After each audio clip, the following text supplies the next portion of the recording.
Pada video kali ini saya ingin membagikan sedikit informasi mengenai hal-hal apa saja sih yang perlu kalian perhatikan, khususnya untuk calon pembeli yang baru pertama kali membeli rumah, baik itu rumah, tanah kosong ataupun apartemen.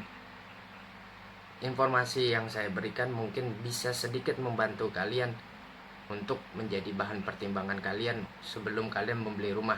Jadi ikutin terus video ini dan tonton sampai habis.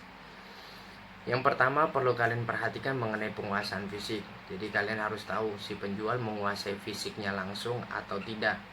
Yang dikhawatirkan si penjual secara surat menyurat memang atas nama si penjual, tetapi fisik dikuasai oleh orang lain.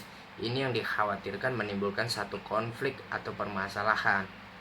Ketika kalian sudah melunasi rumah tersebut dan akan kalian tempati, ternyata orang tersebut yang menguasai fisik tidak mau keluar atau tidak mau pergi dari tempat tersebut.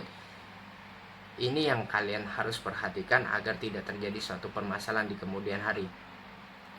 Yang kedua mengenai surat-surat tanah. Jadi kalian harus cek dan lihat surat-surat tanah. Jadi kalian bisa lihat di situ tanah tersebut sudah bersertifikat atau belum. Nanti prosesnya untuk tanah yang bersertifikat atau yang belum bersertifikat memiliki proses jual beli yang berbeda. Nanti akan saya ulas dan saya bahas di video berikutnya mengenai bagaimana proses jual beli tanah yang belum bersertifikat dan tanah yang sudah bersertifikat. Yang ketiga, kalian perlu perhatikan mengenai luas tanah. Ada satu keuntungan untuk kalian yang membeli tanah yang sudah bersertifikat, karena memiliki satu kepastian hukum mengenai luas tanah yang akan kalian beli. Untuk tanah yang belum bersertifikat tidak memiliki suatu kepastian berapa luasnya, hanya memperkira dan menduga-duga. Ini penting untuk kalian perhatikan. Selanjutnya mengenai status si penjual. Jadi kalian harus tahu mengenai status si penjual. Apakah si penjual sudah menikah atau belum? Karena nanti prosesnya berbeda untuk yang sudah menikah dan untuk yang belum menikah. Bagi yang sudah menikah, proses jual belinya harus memperoleh persetujuan suami atau istri. Ini yang sering terjadi. Si A atau si suami merasa sertifikat atas nama dia, sehingga dia bebas melakukan jual beli. Padahal tidak. Jadi pada saat dia ingin melakukan jual beli, dia tentu harus memerlukan persetujuan dari istrinya. Nah, ini yang sering terjadi di lapangan pada prakteknya, karena merasa sertifikat atas nama si suami atau si istri, salah satunya contohnya suami. Mereka merasa bahwa cukup mereka sendiri yang menandatangan karena merasa sertifikat tersebut atas nama dia. Nah, ini kalian harus perhatikan juga.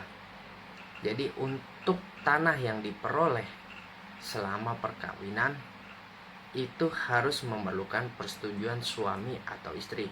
Tetapi untuk tanah yang diperoleh sebelum pernikahan, cukup salah satu siapa pemilik tanah tersebut yang memperoleh sebelum pernikahan. Apakah suami, apakah istri. Tetapi saran saya untuk lebih amannya, walaupun tanah tersebut telah diperoleh oleh salah satu suami atau istri sebelum menikah, disarankan untuk mendapatkan satu persetujuan antara suami dan istri agar kedepannya dan tidak menimbulkan satu permasalahan atau konflik, dan untuk menjaga keamanan si calon pembeli. Yang ketiga perlu kalian perhatikan mengenai PBB.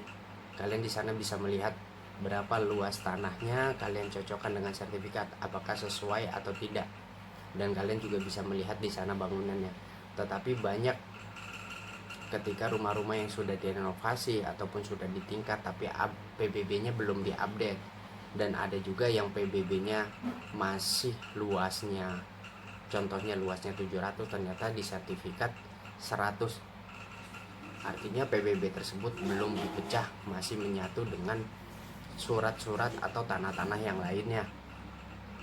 Yang paling penting di PBB tersebut kalian harus cek mengenai tunggakan pembayaran.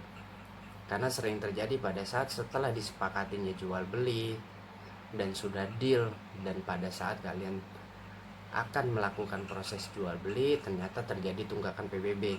Karena ketika tunggakan PBB tersebut tidak dibayar, maka proses jual beli akan terhambat dan tidak bisa diproses.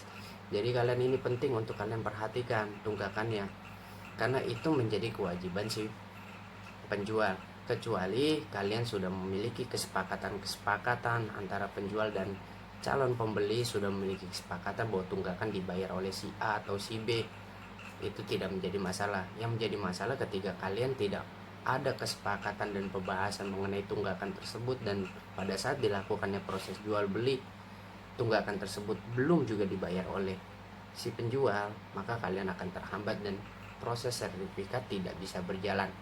Sementara itu saja video kali ini, ikuti video-video selanjutnya.